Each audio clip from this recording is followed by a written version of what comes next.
Près d'1 million de visiteurs chaque année. Le Marais Poitevin, une vitrine touristique pour les Deux-Sèvres. À Coulon, le village carte postale vit au rythme de ses barques, en plein cœur de ce parc naturel régional de 100 000 hectares. Cette famille nantaise le découvre pour la première fois. Une surprise l'attend, un feu sur l'eau.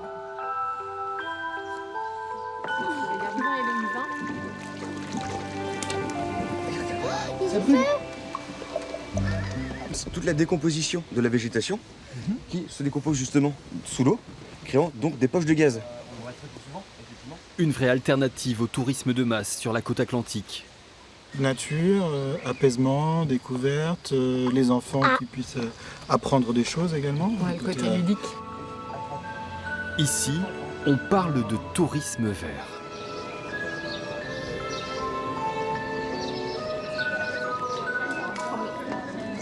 On passe quelques jours en province pour découvrir que la France, il y a quand même pas mal de régions très sympathiques. On n'est pas obligé de partir l'autre bout du monde pour ça. Déjà le temps, il fait moins gris qu'à Paris. Et puis la découverte, la nature. Bonjour Chloé. Manuel Mercier en a fait son business depuis 1990. Aujourd'hui, il est à la tête d'une PME dont l'ADN est le Marais Poitevin. Il emploie jusqu'à 130 personnes et 110 barques naviguent sous son pavillon. Ce ne sont que des collectionneurs de voitures. Il va y avoir à bord du bateau des Français et des Anglais. D'accord. Donc, est-ce que vous avez un guide de bilingue de dispo? Il possède aussi des magasins de souvenirs. Bonjour Manu. Bon alors, cette journée, ça se passe bien? Oui, ça a bien commencé.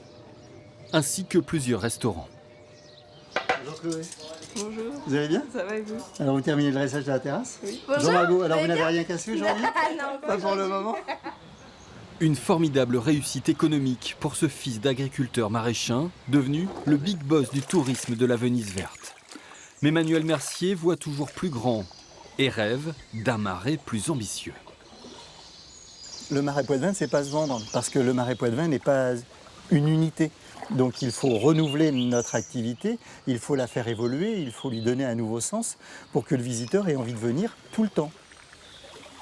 Mais s'il y a une offre touristique qui se construit, qui offre des tarifs agréables, avec des hôtes qui ont envie de recevoir toute l'année, eh bien on va rendre l'attractivité de ce territoire extraordinaire.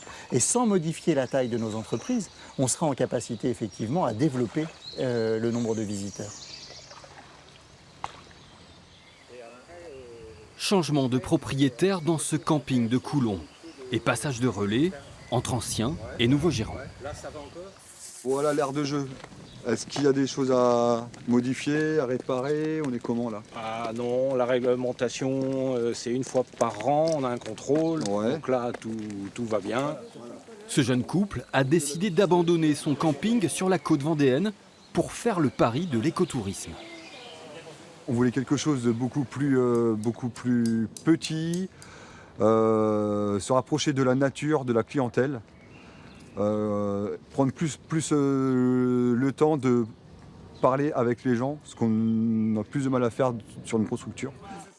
Pas de regret pour les anciens propriétaires. Ils ont défendu l'écotourisme dans ce camping pendant 4 ans et observent l'évolution de la Venise verte avec prudence. Une promenade en barque, il n'y a rien de plus relaxant, quoi. C'est quelque chose... donc je pense que les fondamentaux sont là. C'est déjà extraordinaire. Après, c'est... En plus, nos clients, ils viennent dans Tout le est là. marais visiter, ils passent une journée ou deux. Après, on les dirige sur La Rochelle, le Puy du Fou, Oui, ils Futuroscope. découvrent toute la région. Il y a le marais, oui, mais le marais, voilà, il faut que ça reste comme ça, amélioré. Il y a des choses à améliorer, on pourra en parler longtemps, mais faut pas. Moi, je suis pas pour. Pourtant, l'offre touristique du Marais Poitevin évolue déjà, à l'image de ces stages de survie pour séduire un public en quête de sensations fortes.